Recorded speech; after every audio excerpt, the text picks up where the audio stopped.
And welcome to the lighthouse. Let's take a minute here at the beginning and just talk about self-care. This is something that we hear a lot of talk about. Clearly I didn't evict all of the dog toys from the room because the pig has just entered. Anyway, let's talk about self-care for a second. This is something that, we hear a lot. This is a term we hear a lot right now and have been hearing for the past while. Self-care. So when we collectively first started hearing about self-care, it was sort of, like getting a bad rap and being boxed in as being all about bubble baths and chocolate and the sort of non-necessary cascade of things like that. Even though I'm very pro-bath. And actually pro-chocolate. I make some amazing chocolate. But anyway, all that aside, I think the most relevant definition for all of us right now regarding what self-care means for us as postmodern practitioners of the awakening arts. Self-care is regular maintenance of the nervous system, right? Regular maintenance of the nervous system. And so that's a choice. And either you're engaging in the actions, the thoughts, the feelings, the emotions, the actions, the desires that are aligned with taking care of the nervous system, or you're not. And that's entirely up to each and every one of us, and only we can do that for ourselves, right? So for now, let's toggle out of self-care and just have a moment of tuning in around one of my favorite ideas, which is the idea of future memory. And so I'd like for us to open up our inner vision around the future memory of who we are going to be 5 years from now. I was thinking this morning about who I was 5 years ago. Who are we going to be 5 years from now? So imagine that you're going to go to an event tonight where you don't know a lot of the people that will be present. And you're going to be introducing yourself, and as we do, oftentimes when we're at events, we tell our stories. And imagine that at this said event, you wouldn't be introducing yourself as who you have been or who you are in the here and now, but who you intend to be 5 years from now. And think about it. Think about how oftentimes when you're at a social event, which we haven't been doing as much of for the past year, so even just the imagining of being at a social event can be very activating. Think about how many times you have been at a social event and someone has introduced themselves and then very quickly afterwards unpacked all of their scabs and their wounds and their issues, and that's how they've introduced themselves. Have you ever had that? So the polarity of that is being in the power and the prana and the privilege of who we are intending to become. And again, to align our thoughts, our feelings, our desires, and our actions so as to nurture that vision, to mobilize it, to manifest it, and to enjoy the process of its materialization inside of every aspect of who we are. So why did you come here in the first place? Meaning here to earth and to your life. Why did you come here in the first place? And who are you in this here and now? And who did you come here to become? Who did you come here to become? And what do you need to connect with, or align with, or do, or let go of to become the being that you intend upon being in your future memory, in the 5-year trajectory? Because when we get to the sunset of our journey, we want to be able to look back at that lifeline and say, yes, I was useful. Yes. I was of service. Yes. I fulfilled my dharma and am therefore fulfilled. So what do you need to connect with, align with, let go of, nurture in order to become that? Sometimes becoming begins with unbecoming. I know for myself that can oftentimes be the case.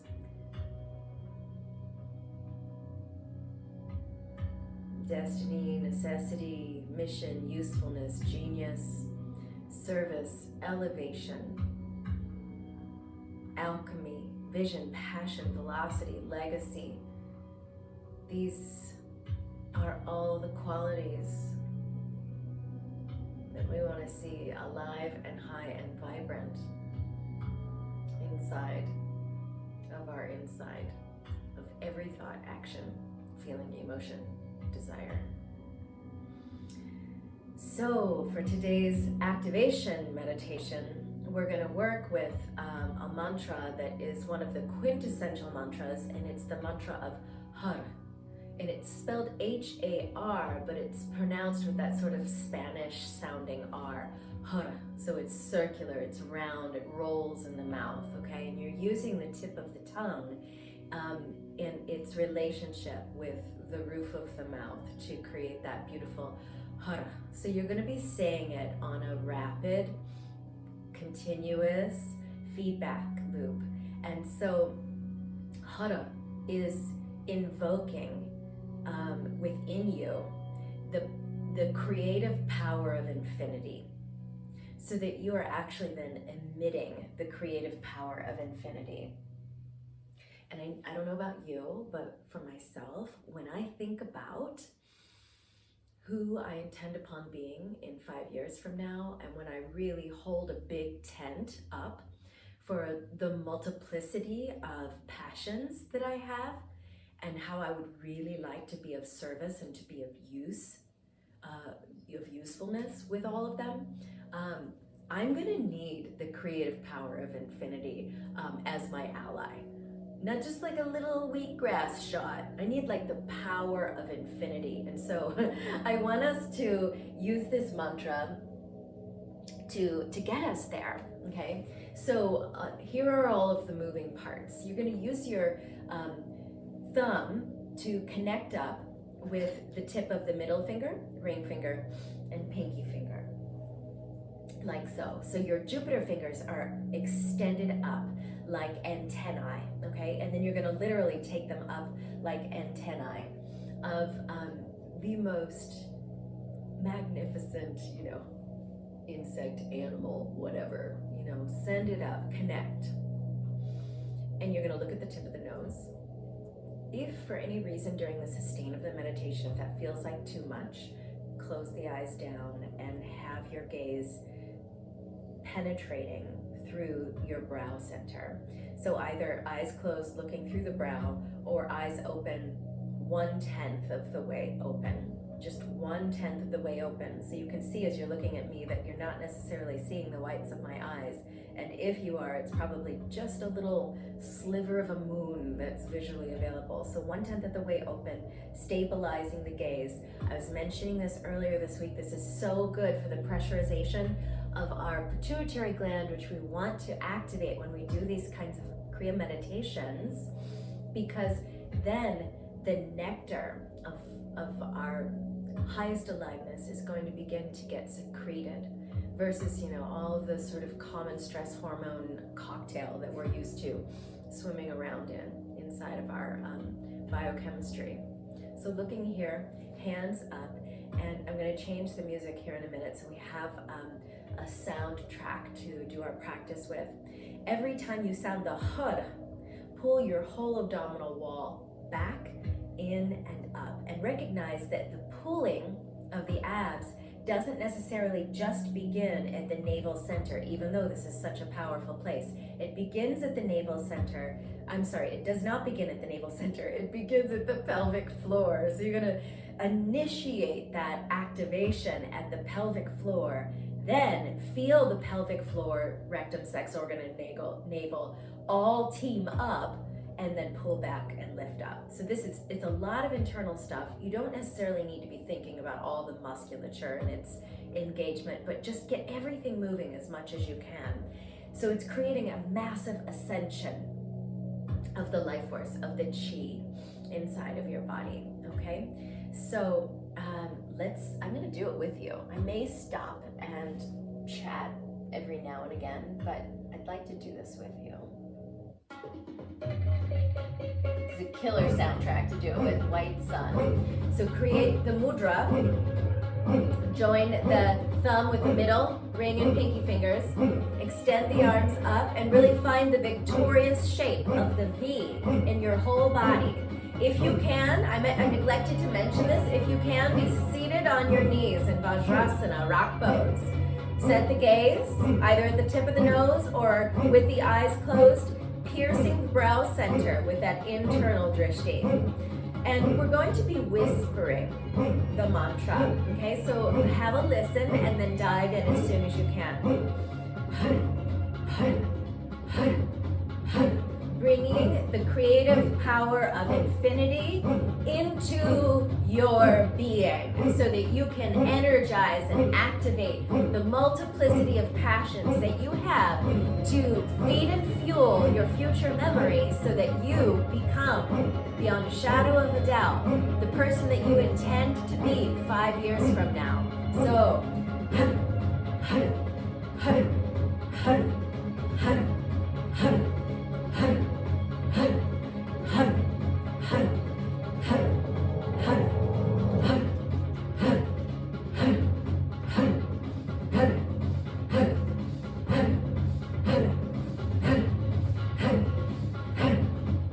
every couple of minutes or so, we're going to do this in long form. Every couple of minutes or so, feel your spine becoming even more statuesque, even more connected to both heaven and earth, and you being this rapturous superconductor in between the two. You, heaven on earth.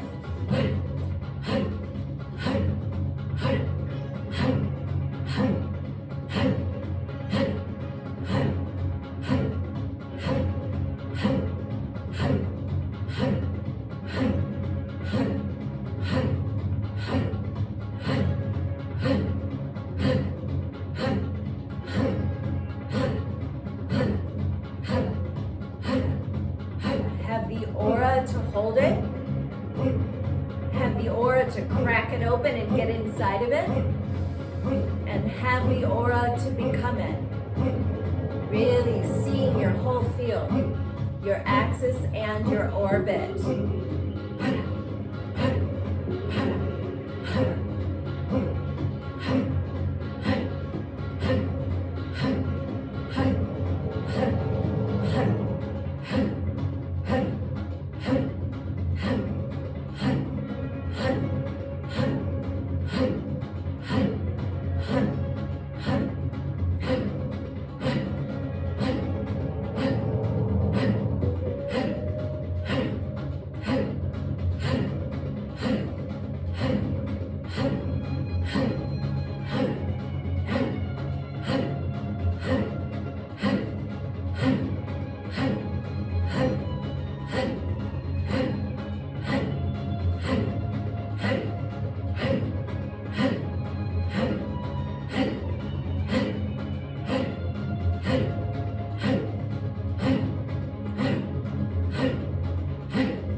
Regular maintenance of your nervous system.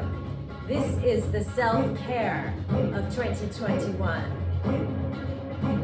Regular maintenance. Get in there and tune everything up. Tune it all up, lift it all up, wake it all up. Let the sound and the intensity and the continuity of the meditation provoke anything that could be experienced as stagnation. Let the dynamic nature of today's meditation transform, transfigure, and transmute any of the stagnation to create space for the creative power of the infinite inside of the center of every cell.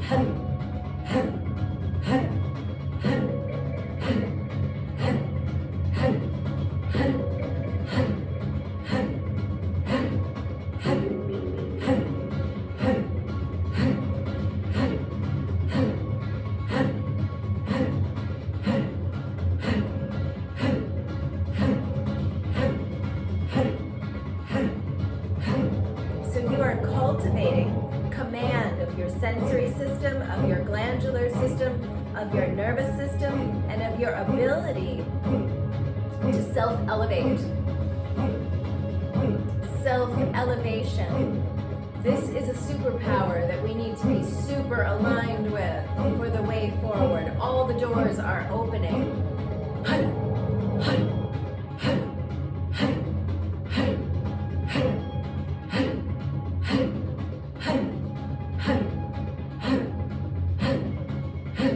Trust, surrender, and allow. Full power.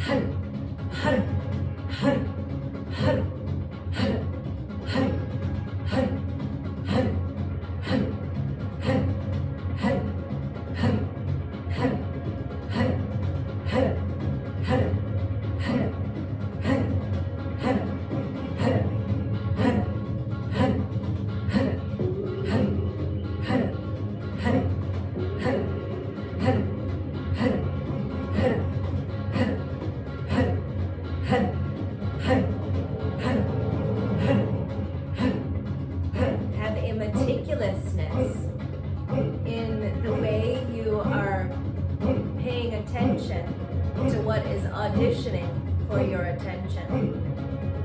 If any random thoughts are showing up in the field, simply deprive them of the singular fuel that they need to become their next step. Thoughts need your attention, and if you deprive them of your attention, they subside back into emptiness. Stay in it, keep up, you're doing fantastic.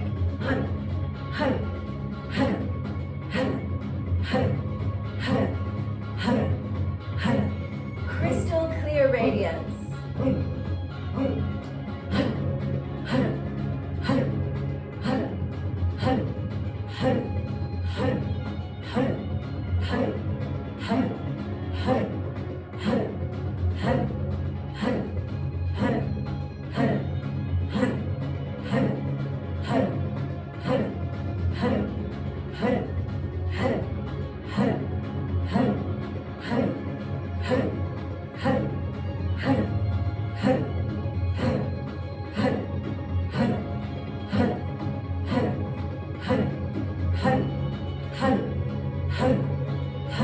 Now get really centered up with the 5-year future memory vision of who you intend upon becoming.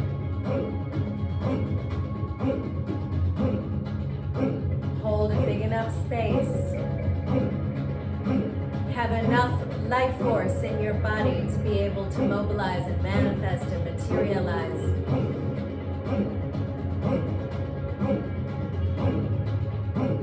Hold a big enough space. Feel your heart opening, feel the center of your spine opening, feel your mind opening.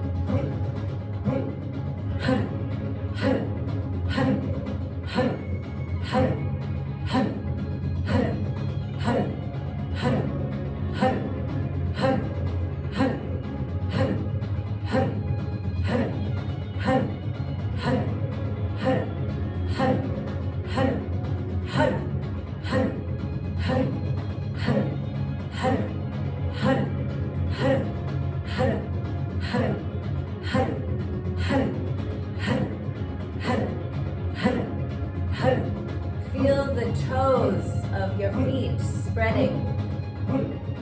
Feel yourself receiving breath and support and life energy through the pores, every single pore in the soles of the feet. Every single pore like a nostril receiving breath in.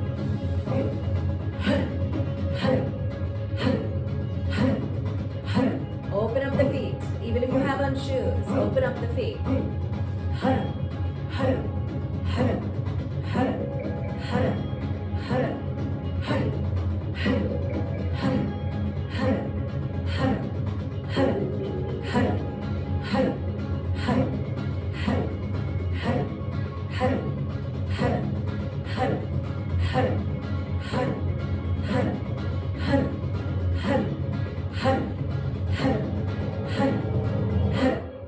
Beautiful. Bring it to a close. So slowly bring your hands down. So that was a classic amount of time that we did the meditation. That was an 11-minute meditation. This is a beautiful meditation if we do it for, and you hear me say this kind of stuff all the time, if you do it for 3 minutes. The 3-minute block is going to have a really profound effect on your circulatory system, on your blood. The 11-minute block goes in deeper. It gets into the 3 layers of the nervous system, which is what we're addressing today, right? The post-modern regular maintenance of the nervous system, parasympathetic, sympathetic, autonomic, getting into all the nervous systems.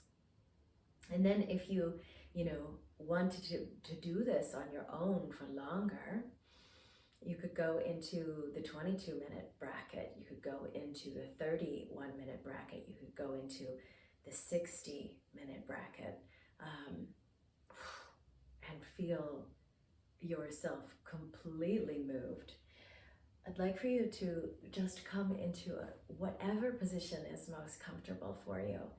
And when I say comfortable, I mean restful, but simultaneously and profoundly receptive to the information, insight, and impetus that has discovered you and that is starting to burgeon inside of you, like all of the crocus flowers and the tulips and the violets that have, at least in this part of the world, that have begun to emerge with the season of spring, as we honored the equinox last weekend, which is one of the most powerful times to get aligned in that saddle of equality, of the equinox.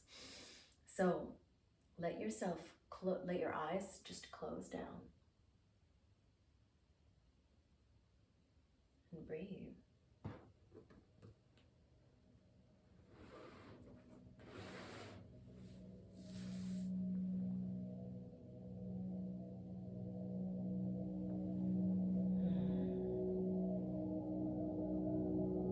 Nothing to protect, nothing to defend. In the undefended presence that we have been musing upon in all of this week's practices.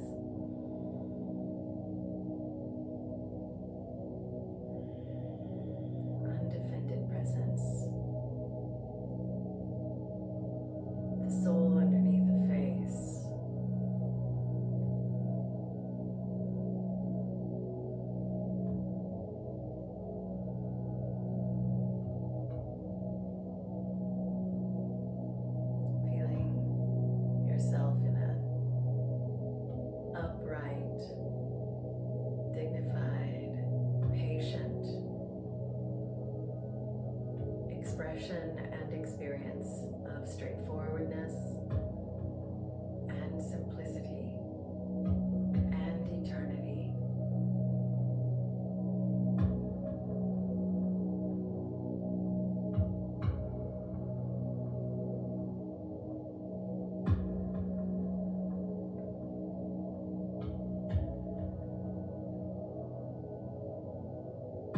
Undefended, soft, the way that the world is and has been really since the dawn of time, causes us as human beings to experience our bodies as a hard outer shell that is going to great lengths and expressing great effort on the ordinary to protect the tender, vulnerable, soft inner body. Experience your soft inner body inside of the shell of your outer body. Your soft inner body, which is like that of the snail. And feel how in this undefended moment of essential being, that the soft inner body can move around, can move in the direction of who it is that you intend upon becoming. So the inside is collaborating with the outside, and the outside collaborating with the inside.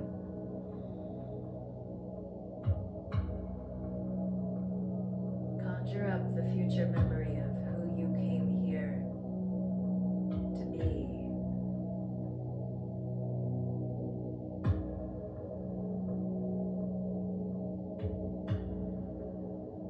Align with what you need to align with. Let go of what you need to let go of.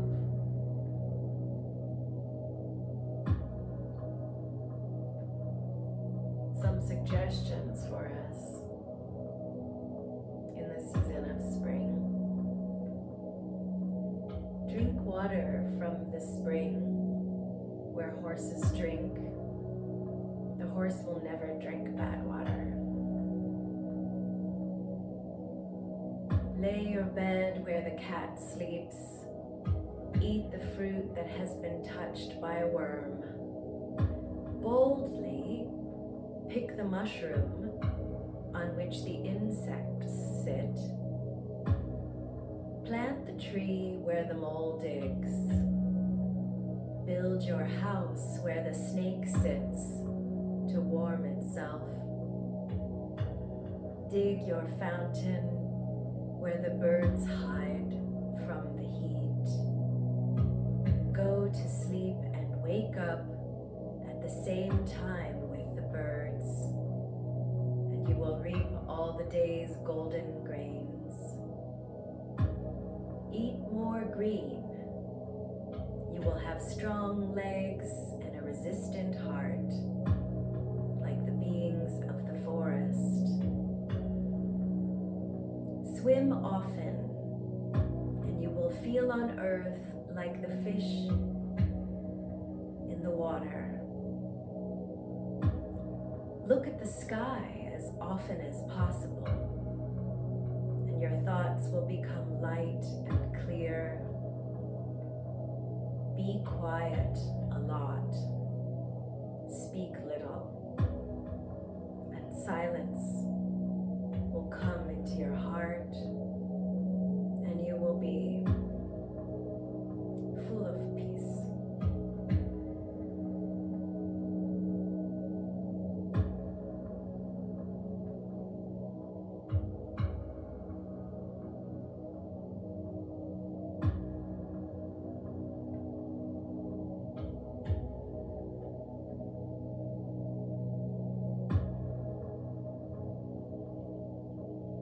If your eyes happen to be